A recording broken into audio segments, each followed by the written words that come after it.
Okay, here we go. Untitled Santa Prequel.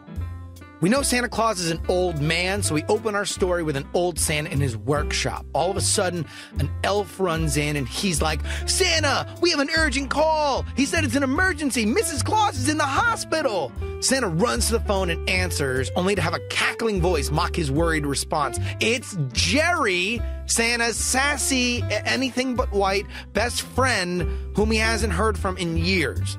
They begin to reminisce about the good old days in college, and we fade back in time, so our story starts. Kris Kringle is 18 years old. He's a freshman at Rusterly State University.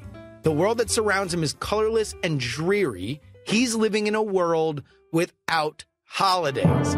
We can probably make it black and white if that isn't too Pleasantville. Does anyone even remember Pleasantville? Anyhow, the university declares they're inventing all the holidays. Actually, no, it's the government. Actually, scratch that. Let's use this slot to weave in sponsorship. Verizon decides to invent all the holidays. They're going to audition everyone who wants to apply and then assign them each to the holidays at once. First place is Christmas, last place is Arbor Day. You'd think that Kris Kringle is really excited to be Santa, right? Nope. This dude is chasing pussy all over the place with his crazy, I'm thinking Asian now, roommate Jerry. No, that's terrible. Black's too cliche, right? Is black overdone? I think black's overdone. How about Jewish? Not like sickly Jewish, but like Jonah Hill. Well, he's got to read more Jewish than Jonah Hill. Also fatter. We need a fatter, Jewier Jonah. Also, he could probably be Hispanic. Oh, yes, that's it. Like a crazy, mixed-up race best friend. And he's always making jokes about both of his ethnicities at once. So Kris and Jerry are out trying to pick up girls, and Kris meets the future Mrs. Claus. But the problem is she's dating the Easter Bunny.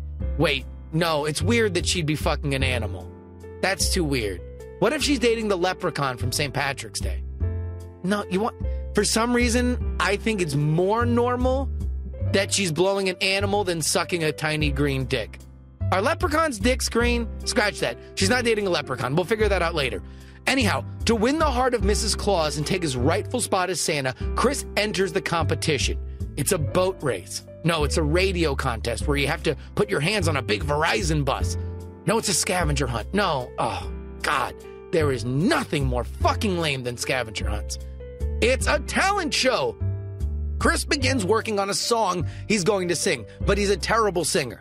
He starts working with Mrs. Claus, which brings them closer together, but they have to keep it a secret from her boyfriend, one of the Thanksgiving pilgrims, nailed it, who disapproves of singing as an abomination against God. They eventually settle on a duet of endless love. In fact, one night, they get into a huge fight during rehearsals, and just when they're about to give up, they're visited in the night by Lionel Richie and Diana Ross in ghost form.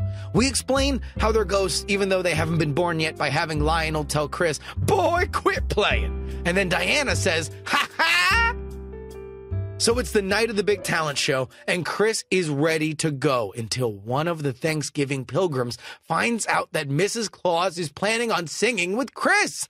One of the Thanksgiving pilgrims says that they're going to break up if she doesn't give up this sinful sing-song with the devil and only perform in the Thanksgiving performance. She agrees, reluctantly. Kris is crushed. He can't sing Endless Love alone. The show begins. Uncle Sam comes out and lights fireworks, and they blow up in his face. A sentient tree is planning on breakdancing, but he gets too high backstage, so he comes out and just falls over. Note, get Leguizamo for this. Cupid does a sexy dance that borders on pornographic. And then the leprechaun is planning on doing a jig, but people in the crowd keep yelling about his green dick. A chant starts up. Green dick! Green dick. Tired of getting picked on, he yanks out his shaft to prove that it isn't green, and it turns out it's actually gold, which causes a massive rainbow to rip through the ceiling. Finally, the pilgrims come out to perform.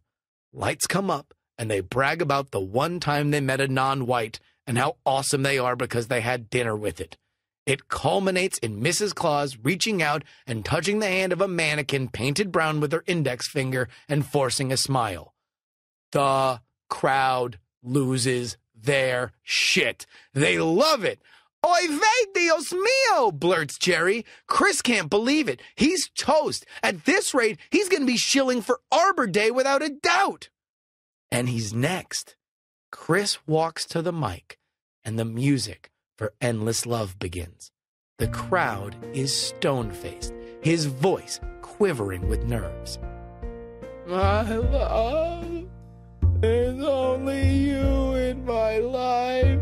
You're the only thing that's right. We slow down. Chris looks from left to right. This is where Mrs. Claus was supposed to come in. We zoom in on the judges, all of whom are prominently typing on Verizon LTE Droid tablets. They frown. A voice rings out. It's angelic. My first love. It's not Mrs. Claus because it's fucking Dracula. They sing beautifully together, playfully tossing the notes back and forth. The crowd is going fucking bananas. The judges leap up and start clapping. The one pilgrim from Thanksgiving screams at the audience members to stop encouraging sin. Jerry begins shooting vintage Mexican pistolas into the air as his payas reflects the glare of the muzzle flash. This love I have inside, I give it all to you. My love, this endless love. Then they kiss. What? Too much?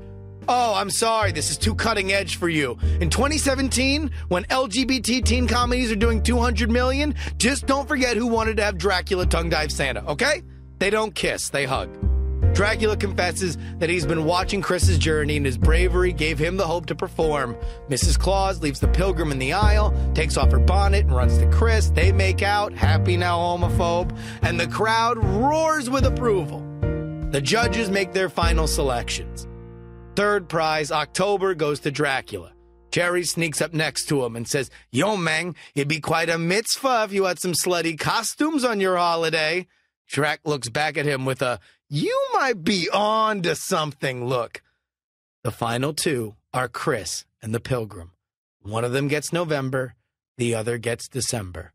And the winner is... We flash back to the present. Santa hangs up the phone with Jerry, gets on his sleigh happy.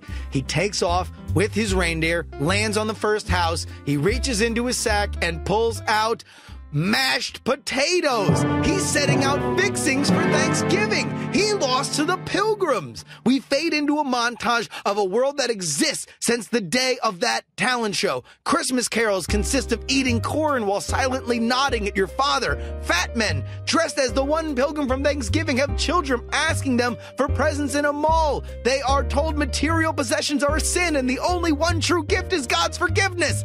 Just then, a gigantic flash of light. And Doc Brown, is he still alive? Someone check if Doc Brown is still alive. CGI if he's dead. From Back to the Future comes bolting into the door. Santa, this is not the life you were meant to lead. We have to go back. Boom. To be continued.